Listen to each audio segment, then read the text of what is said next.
بسیار خوب که اینجا را یافتین و به فولکسم تشریف آوردید.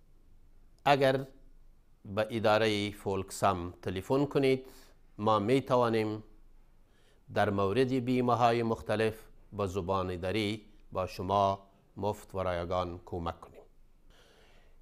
اداره فولکسم در مورد بیمه ها معلومات را به شما رایگان ارائه می دارد.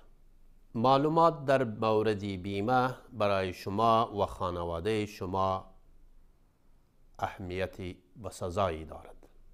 ما می توانیم در مورد بیمه های مختلف با شما کمک نماییم. به طور مثال بیمه خانه، بیمه سفر، بیمه سوختاندن و بیمه دوزی. بیمه موتر، آیا شما می دانستین زمانی که موتر را خریداری نمایید باید هرچه عاجل‌تر آن را بیمه نمایید؟ در غیر آن شما مکلف هستید تا جریمه را به ترافیک فورینگ بپردازید.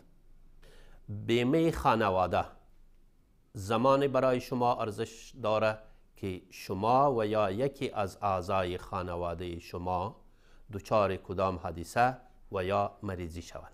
سیستم تقاعد در سویدن، اگر شما برای خود و یا برای اولادایتان می خواهید پول را پسنداز نمایید، ما می توانیم در مورد پسنداز کردن پول با شما کمک کنیم. با ما تلفن کنید، ما در خدمت شما هستیم. به فولکسم خوش آمدید.